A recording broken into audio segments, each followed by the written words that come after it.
If you've been trying to decide what's next for your XJ or Comanche, well, skip the usual aftermarket mods list. These are the kinds of upgrades that should have been factory options from the very beginning.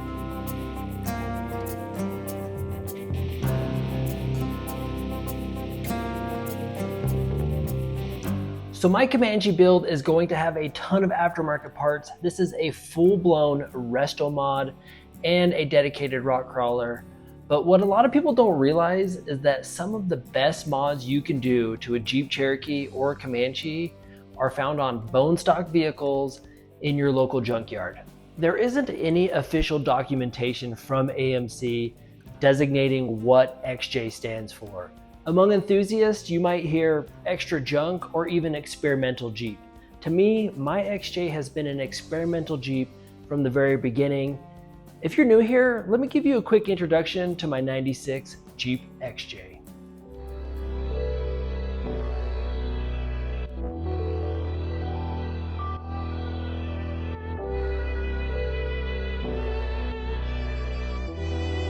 As you just saw, I have experimented with so many aftermarket and OEM parts on my XJ. All of my builds have one common theme, and that theme is to be OEM Plus. I want a minimalistic OEM look with high functionality.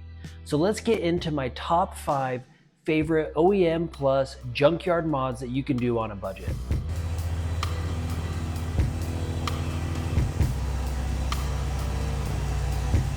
All right, so starting off with the first mod on my list is a huge quality of life mod, and that is installing a factory grab handle from the passenger side on the driver's side. So this is an awesome mod. It helps keep your hand in the rig when you're off-roading. You have a place to put that hand. This is super easy to do. The biggest thing is there's no threads installed in the body on the driver's side.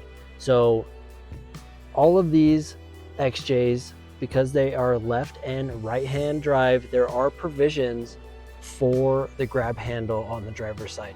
So I took some riv nuts, installed those riv nuts, found some bolts, and I was able to bolt the handle up. But before you can finish that install, you need to cut holes in the trim here on the driver's side.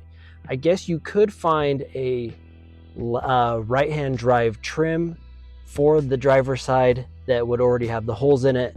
All I did was I took the driver's side trim, overlaid it on the passenger side, traced it out, cut the holes out, and then everything lined up perfectly. So this is a huge quality of life mod. I would highly recommend it, the cheapest, the easiest one you can do on my top 5 list.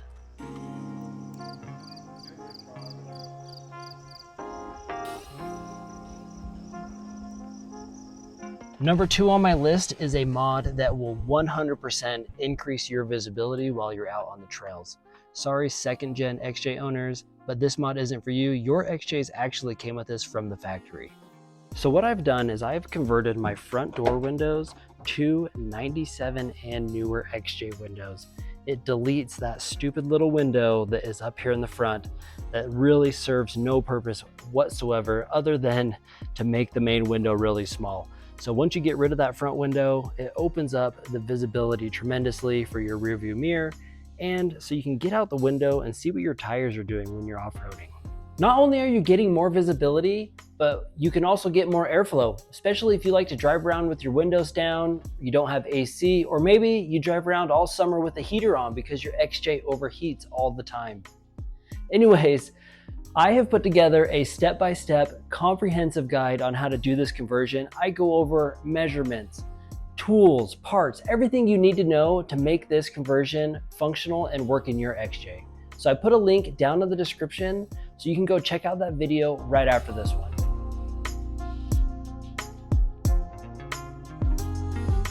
The '97 and newer XJs have so many great parts that make perfect conversions on your '96 and older XJs and Comanches. Which brings me to the third modification on my list, which is the ultimate interior revamp. This modification is one that I have started on my Jeep Comanche, and that is installing a '97 and newer dashboard in a '96 and older XJ, or in my case, a Comanche.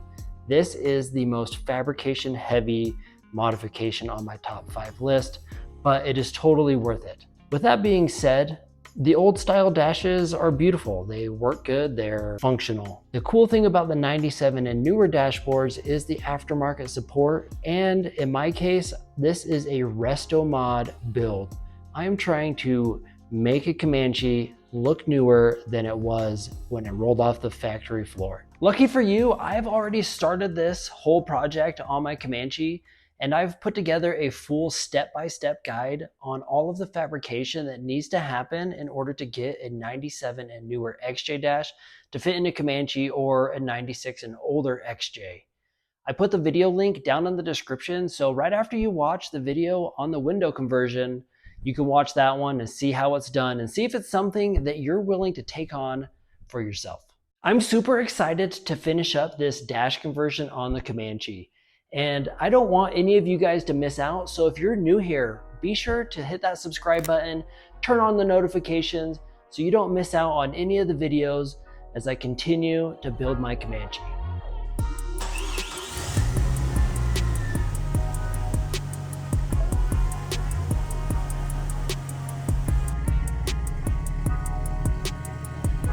Okay, so the fourth conversion on my list is one that will literally stop you in your tracks. Have you ever felt like your rig just doesn't stop like it should, especially when you have those bigger tires on it? So on my XJ, I run 35-inch Milestar Patagonias, and there was one thing that I knew when going to a bigger tire, and that was it was gonna be a troublesome thing to get this thing to stop, especially when you're coming down a really steep incline. So when I did my Dana 44 axle swap, I went ahead and did the disc brake conversion on the rear. So as you can see here, I have full-blown disc brakes, and these are actually 95 Ford Explorer disc brakes with TJ rotors and TJ brake pads. So this conversion, I followed a really great forum post. I'll put a link of that down in the description, but this conversion went together really easily, not hard to follow, and the braking power in the rear is significantly better. All right, so there are a few things you need to remember when you're going about converting your drum brakes in the rear to disc brakes, and that is what axle type you have. You need to know that because each axle variant, there is a different junkyard vehicle that you need to pull parts from for those disc brakes. So for the 8 1/4, you're gonna want Jeep Liberty rear disc brakes, the KJ. If you have the Dana 35, you're gonna want ZJ Grand Cherokee disc brakes. And like I have the Dana 44, you're gonna want 95 to 2001 Ford Explorer disc brakes. And each one of those, you're gonna wanna grab all of those parts and then obviously replace things like the brake rotors and the calipers if there are issues with them. When I did mine, I replaced everything except for like the backing plate and the bracketry. So keep that in mind when you're doing this conversion. Also, this opens up a lot of ease when it comes to doing maintenance on your disc brakes or your brakes in general, because disc brakes are way easier to maintain than drum brakes.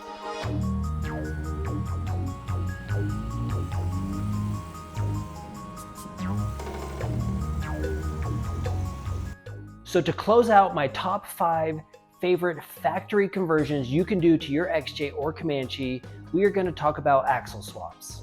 Lucky for us, Jeep made it super easy for us to do axle swaps for our XJs and Comanches.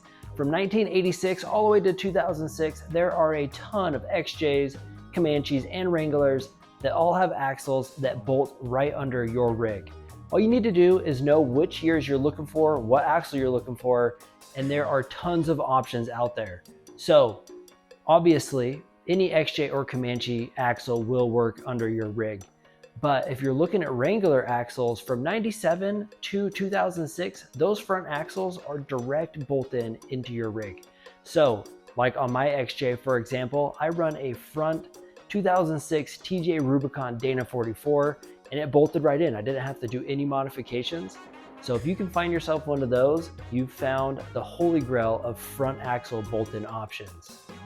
To complement the Dana 44 front, I'm running a 1986 Dana 44 rear. This is my version of a Rubicon Cherokee.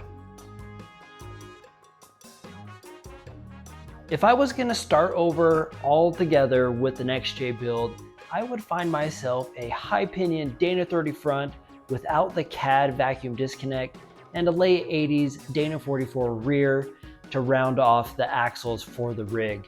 Then I would set it up for running 33-inch tires. This would be a great overland, mild rock crawling build that would take you anywhere. Keep in mind that these are my favorite factory conversions and mods I've done up to this point on my XJ and Comanche. There are actually several others that I really want to do, like overhead consoles, 97 and newer mirror swaps, and front WJ brakes. So definitely stay tuned because there's going to be videos on those and I don't want you to miss out on them. Also, drop a comment down below. What are your favorite factory junkyard conversions or mods that you've done to your rigs? For all of you that have been supporting the channel up to this point, I am so grateful for you. Thank you so much. I'm so sorry it has taken me so long to get another video out. It has taken me a really long time to get my head around making a new video. And it's not because I don't like YouTube content creation. It's because I've been dealing with some mental health issues. And if you yourself are dealing with these issues, know that you're not alone and the grass really is greener on the other side. Also, if you've been wondering, I am officially starting back up on the Comanche build. This thing is gonna be sick. I can't wait to share it with you guys. Here's a little sneak peek into what you have to look forward to in the next few videos.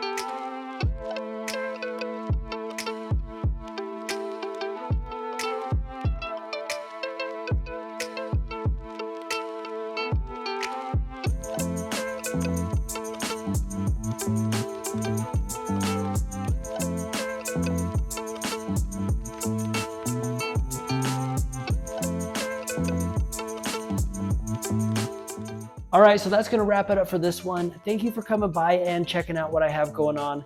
I really appreciate all of you. Be sure to like this video for the YouTube algorithm so this video can get to as many people as possible.